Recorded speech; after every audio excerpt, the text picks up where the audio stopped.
Our calling as Christians is to be living sacrifices. Remember, that was in Romans 12, to be serving God by reflecting Christ because we're grateful for what he's done for us. And so we act in this world to show his love, not to seek our own advantage. Now, today, we're going to be following Paul on the next logical step of that. If we have a responsibility to care for other individuals, then stands to reason we have a responsibility to care for society. We have things that we're supposed to do for them, and we need to know what they are and why and how to fulfill them.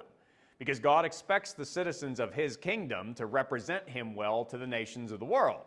So we should fulfill our duty by respecting the principles of government that he has established. That's what Romans 13 is about, where we're going to be today. And so I hope you have a Bible, either that you brought with you or grabbed at least from the table out front, and you're ready to go with Romans chapter 13. We're going to start with verse 1. It says, "Let every soul be subject to the governing authorities, for there is no authority except from God, and the authorities that exist are appointed by God. And therefore, whoever resists the authority resists the ordinance of God, and those who resist will bring judgment on themselves. For rulers are not a terror to good works, but to evil. Do you want to be unafraid of the authority? Do what is good, and you will have praise from the same. For he is God's minister to you for good. But if you do evil, be afraid, for he does not bear the sword in vain. For he is God's minister, an avenger to execute wrath on him who practices evil. Therefore you must be subject, not only because of wrath, but also for conscience' sake. For because of this you also pay taxes. For they are God's ministers, attending continually to this very thing. Render therefore to all their due. Taxes to whom taxes are due, customs to whom customs, fear to whom fear, honor to whom honor." So this passage obviously is talking about respecting government. I did want to begin by first of all talking about resisting it, because that is an important topic, and arguably a lot of people will argue there are situations that call for that. And as Americans, that is our founding myth. And I'm not saying that it's untrue. That's not necessarily what a myth means. A myth means that it's a foundational story. For us, that's what it is, the American Revolution. Consider one of the revolutionaries, Thomas Jefferson. His personal motto was, "Rebellion to tyrants is obedience to God." That was what he believed, what he put basically everywhere that he could. And of course, that was a concept that would find fuller expression in the Declaration of Independence that he wrote, with its acknowledgement of rights coming from the Creator, who has made us all equal, not from the government, and how abuses of rights can only be endured for so long, and how when those abuses have gone far enough that there becomes an obligation to cast off an authoritarian government when it's too much to bear. We were born out of that notion. We fought that revolution in order to make it a reality. I would add, we also fought a civil war in order to ensure it. And this was very much, whatever you think of Thomas Jefferson, for the rest of the founders and for the nation, this was a Christian conviction drawn out of Christian reflection. Going back a long ways, Thomas Aquinas was a 12th century philosopher, and he taught that tyrants, what makes them a tyrant, is that they seek their own good rather than the good of the community. And that when they do, they are actually no longer owed allegiance because they're not a right government anymore. They are a false government. As long as, he would say that you could trade them out, as long as that wasn't actually going to create something worse, because of course it could. If you cast out a tyrant, you might wind up with a worse one. Or you might wind up with anarchy, which could be considered even worse yet. But his point was, tyrants are the ones who are actually in rebellion because they are disobeying God. So that's what makes it so they really don't have to be listened to. And he was also one of the earliest ones to point out something that again would show up in the Declaration of Independence, that the just power of government comes from the consent of the governed. The idea that the people are the ones who establish their form of government. They supply their ruler, and so they have a right to replace the ruler when he no longer serves his proper purpose. So that was Our founding fathers in the 18th century, they kind of based that on Thomas Aquinas from the 12th century, but it's really all a reflection on scriptural principles that go back even further. Because civil disobedience has always been a hallmark of our faith. From the midwives in Egypt, who refused to kill the infant Hebrew boys for Pharaoh, to Daniel's 3 friends who wouldn't bow to Nebuchadnezzar's idol, Daniel himself, who was thrown into the lion's den, up to the apostles, who were commanded to no longer share the gospel in the name of Jesus. Well, their response in Acts chapter 5, verse 29 was, we ought to obey God rather than men. That's the primary point. Tyranny is when people try to govern without actually having a right to power. The right to power comes from pursuing what is right, the moral precepts of God. And some governments don't do that. They command what God forbids, or they forbid what God demands. And when they do, we have a responsibility to obey God instead. And maybe, you may be justified in removing them if they have gone far enough in order to restore the proper order of things, which is what revolution actually means, to revolve, to go around again. But that's where caution now finally has to come into this, because understand I said they may be justified. It feels to me like a lot of American Christians think that it's always justified, that they're living with defiance as a default position, and that's unhealthy. And this passage in Romans should make that clear to us. Think about the situation that Paul wrote this from. He's living in the Roman Empire. Now, it was at a time when Rome hadn't yet started persecuting Christians. That was going to be about another 10 years past the point that he wrote Romans, where that was really going to begin. But just because they weren't targeting Christians, it wasn't like he thought they were a good government as a result.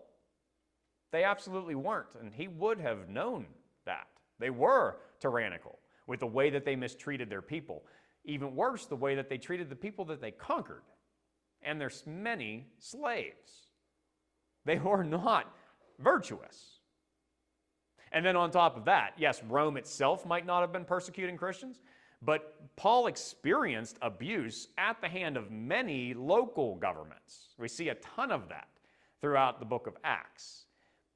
Even so, he's still here insisting that we need to respect whatever government we find ourselves under for what it is doing right. And through the course of Christian history, not just this nation of ours, but just over the last 2,000 years, you have to remember, in most places and times, they were in Paul's position, where there was no way that they could actively resist their government. There was no hope for them to try to change it by any type of force. They weren't going to be able to conquer them. Things are a bit different in our situation from what most others have found, because we have a number of rights in this society: freedom of religion, freedom of expression, and the freedom to vote, a very important one. We can make changes, but we should be very cautious about how we approach that notion. And particularly that notion of just saying, well, all government is evil, and this government is evil, and we need to just get rid of it and start over. Because you'll hear at least versions of that from people who should know better than to say that. And one other thing that we should be aware of, because if you're going to try to point to the midwives, Daniel's day and age, the apostles, refusing to obey an evil law is the right thing to do. But then you have to expect to receive the punishment for refusing. That was what they all did. They accepted that. It's far different from overthrowing the lawgiver. That is not the solution that we are supposed to jump to. Our allegiance to God's authority does come first and foremost, but it doesn't excuse us from obedience to other authorities that He has established. And I think it's important just to be honest too. We're talking about this at a pretty high level. I think most of the time when people complain about government, it's not really because it's abusive. It's just because they don't like being told to do something they don't want, or they don't like being told that they can't do something that they want to. God hardly comes into the equation on that. They might sprinkle him over it a little bit and talk about their God-given rights without knowing what they actually are. They might talk about being freedom-loving when what they want is license. And that attitude is not freedom-loving. It's seeking personal over public good, which should sound familiar because that's the same evil that tyrannies do. They just do so with more power.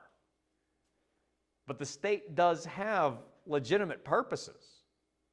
The concept of government is God-ordained, made clear here, I would say especially, by verse 4, which is a reference to Genesis chapter 9, verse 6. God speaking there says, "Whoever sheds man's blood, by man his blood shall be shed, for in the image of God he made man." The Lord established the rule for how justice is supposed to be delivered in this world. As an expression of respect for him, the ultimate lawgiver and our Creator, capital punishment for murder is the highest and first form of that. And it's the beginning of all the others. It's the groundwork for the government being able to punish. Because government, at its most basic, is the recognition that there's a difference between right and wrong. And righting wrongs requires power. The state has to be able to punish in order to provide order and protect the weak, at least ideally. And I understand talking about this could kind of be taken as naive, because don't you know that the government doesn't actually do this? Yeah, I do. I'm perfectly well aware that the government doesn't live up to what it's supposed to be, but this is what it's supposed to be. The ideal is a reflection of God's reign, and it is what he calls for, and it is what we are subject to, which even applies to tyrants. Setting aside the American context, you look at pretty much any country, even tyrannical governments provide essential services, and none of them just let all their citizens lie and cheat and steal and kill. They have rules too. The errors and excesses of those states still doesn't excuse disobedience to them in absolutely everything. It's not license for anarchy. And now with Paul, I would say that we can take taxes as a pretty prime example of this, which you all know, there's a vested interest for me on that. But I'm talking to them upstairs about this today too. When I was running for tax collector, it was because of this passage. It's because of this saying this is a necessity. This is something that government does have to be able to do. And so I saw that and that justification of it and figured, well, I want to be somebody who does that in a responsible manner. And I want to be able to, from even that position, be able to proclaim Christ. And so that was why I went for it. And so I just hope it is clear to everybody it's not the other way around. It's not like, I decided I wanted that job and then I'm just trying to use this to justify myself. That's not how this works here.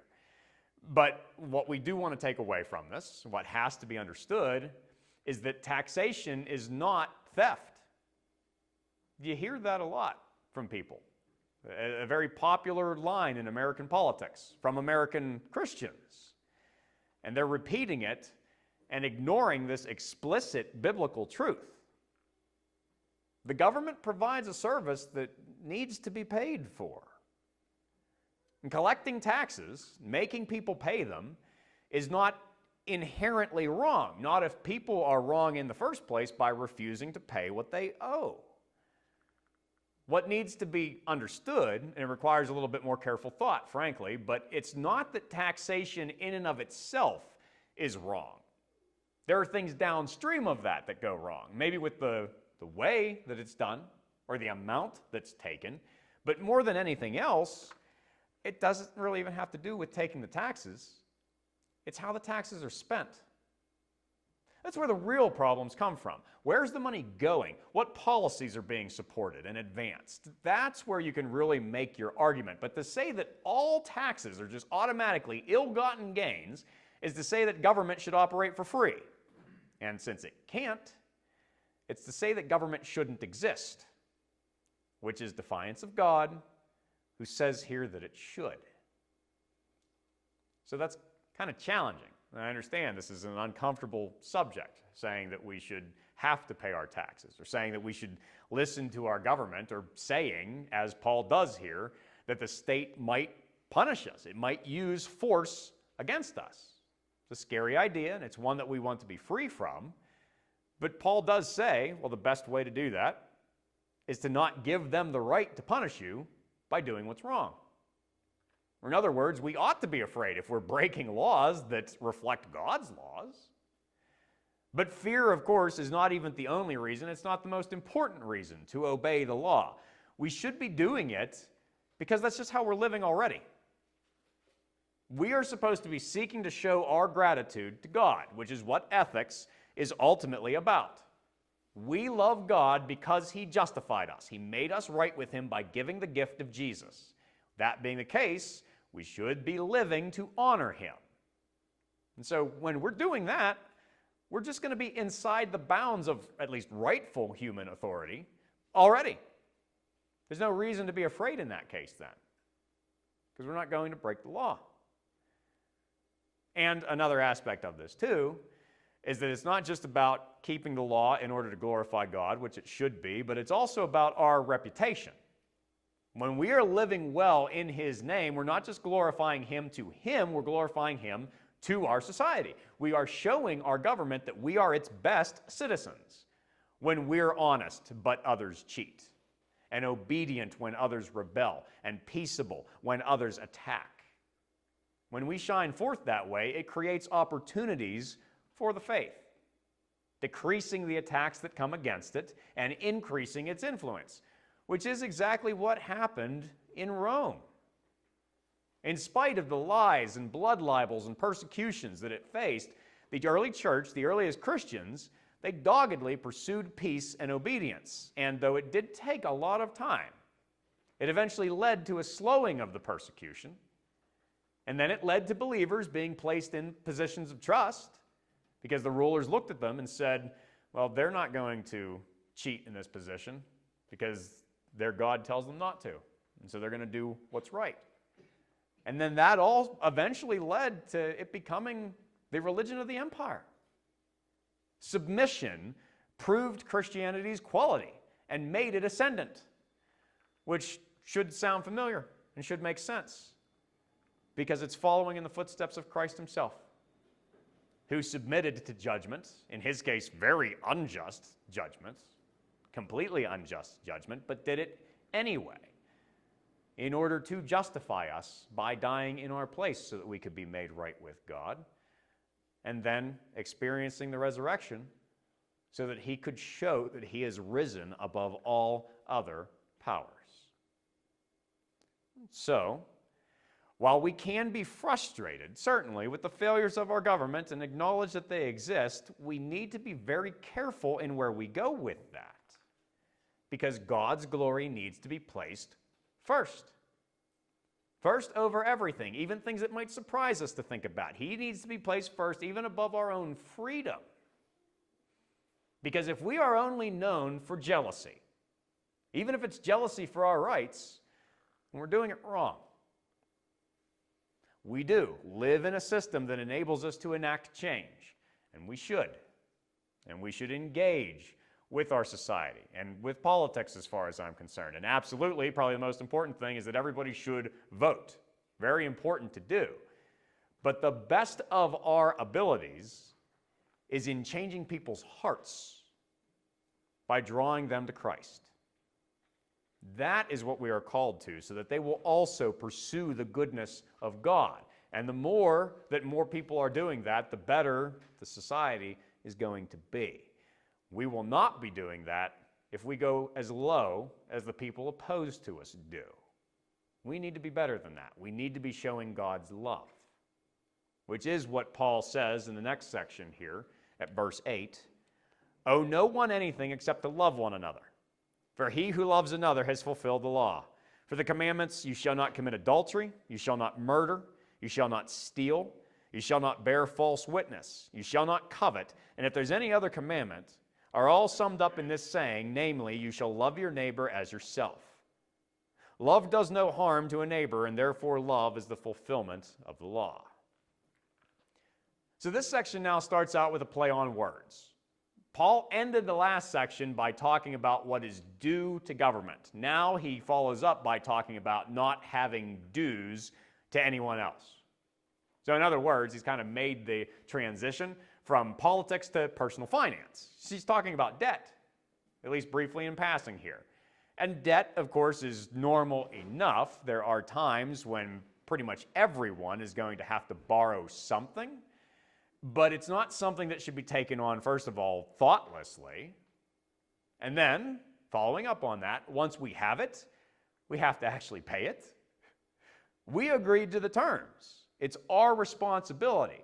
And if we call ourselves Christians but refuse to keep our word and return what we owe, then we risk giving a bad opinion of our faith to people.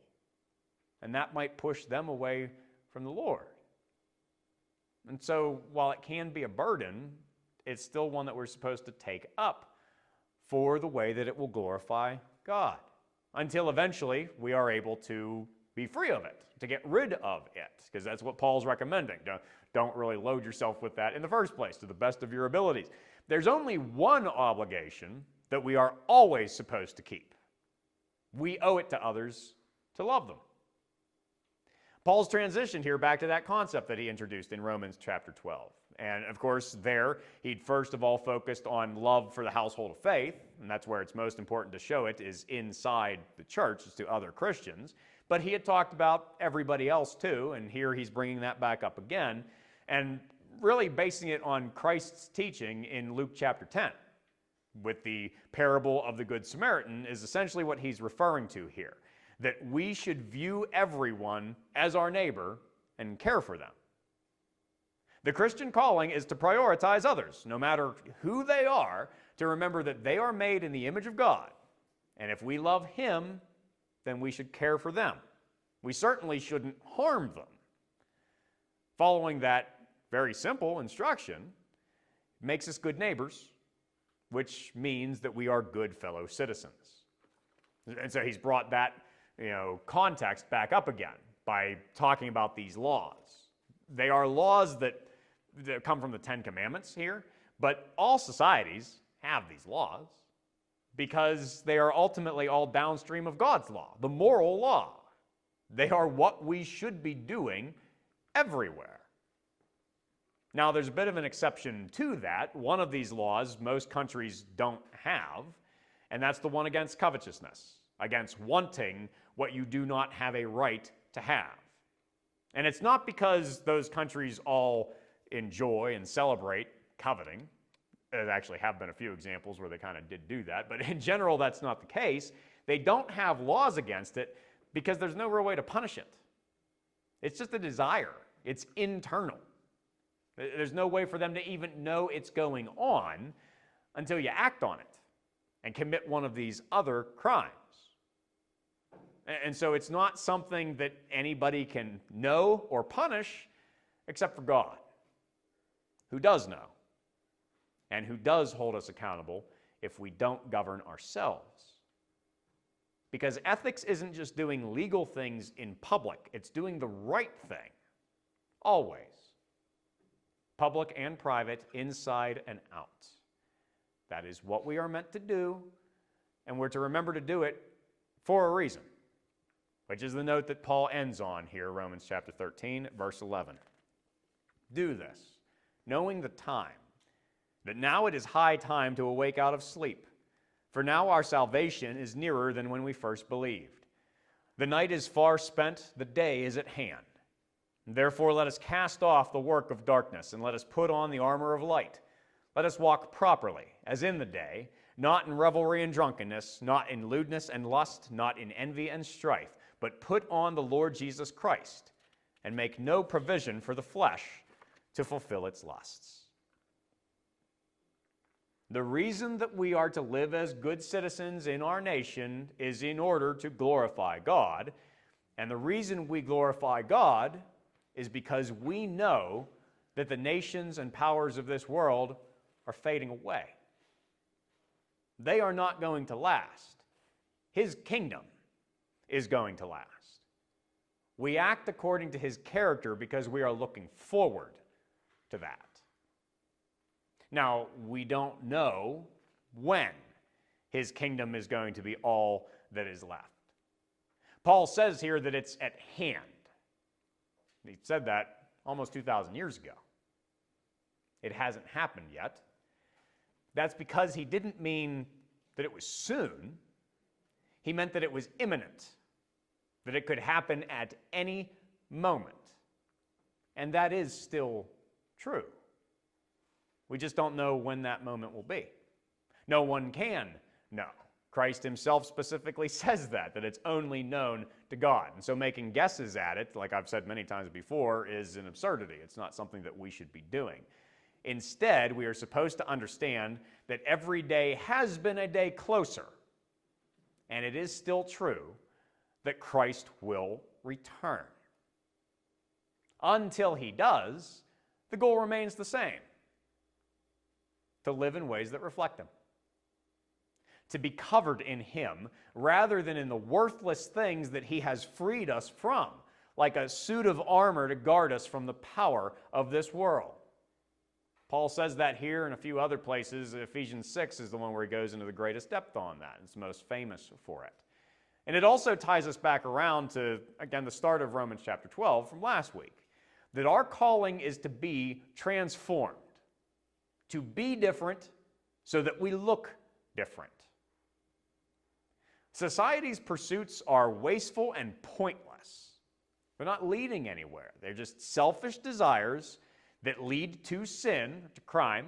You can think of it in those terms, which just results in suffering for the victims, but also for the criminal, before ultimately leading to death. And not just death of the body, death forever in separation from God. That is the world's pattern. We should not be known for that pattern. The way that we avoid that is by not investing in that pattern. And so instead, every hint of impropriety, the first step down the slippery slope, should be avoided. So that instead we can be known as people who can be trusted to do what is right. So that Christ, seen in us, can be known as the one who makes people right. That's our goal. Now, to anyone who's not a Christian, whether there's anybody here or maybe you find this online later on, if you're not a believer, maybe Christians are part of the reason why, because that does happen, right? We know that many non-believers have been mistreated by those in churches. Or maybe you just have seen the attitude of selfish defiance that church people sometimes show, and you've hated that. You've been turned off by it. I do understand. They were wrong for that. We are supposed to be showing you what love is. That's what our scripture teaches us, that we have a duty of respect. But please do understand, their failure doesn't excuse you. Another thing that you will hear from those who don't believe very frequently is that all Christians are hypocrites. And that's why they have such a problem with Christianity. And again, I understand that. There's something that we're supposed to live up to. But if all Christians are hypocrites, it's because all people are hypocrites. And that's the point. None of us is perfect. But we're all accountable for our imperfection. God's not going to grant you an exception because some Christians gave you a bad impression. You stand or fall before him on your own. And you can only stand by trusting in the Lord Jesus to make up for your failures, by accepting that he was nailed to the cross in your place. And then he offered you salvation by rising from the dead. If you will believe in him for that, then you will be saved. And I hope that you will do that today. And if that's a decision that you want to make here with us, I'll stand to the side. We're going to have a song playing for communion, and you can come up and we can go into the back room and talk about that. But wherever you are, you can cry out to God for that and have it right now. And for anyone who does, I hope that then you will start making a better impression then the people who did wrong by you, that'll become your job. But those of us who are Christians and have been, we need to know from this that we have to do better. And I'm not necessarily trying to say, accuse anybody of doing poorly. I'm just saying we can always do better. We're called to be good neighbors and model citizens. No, our government is not perfect, but we shouldn't be just known for anger and defiance against it, because we don't have to be that concerned about it. Everything that it's doing wrong is not going to last. We know what we are really waiting for in the kingdom of our Savior. So we don't have to be afraid, and we don't have to be ashamed to make it known.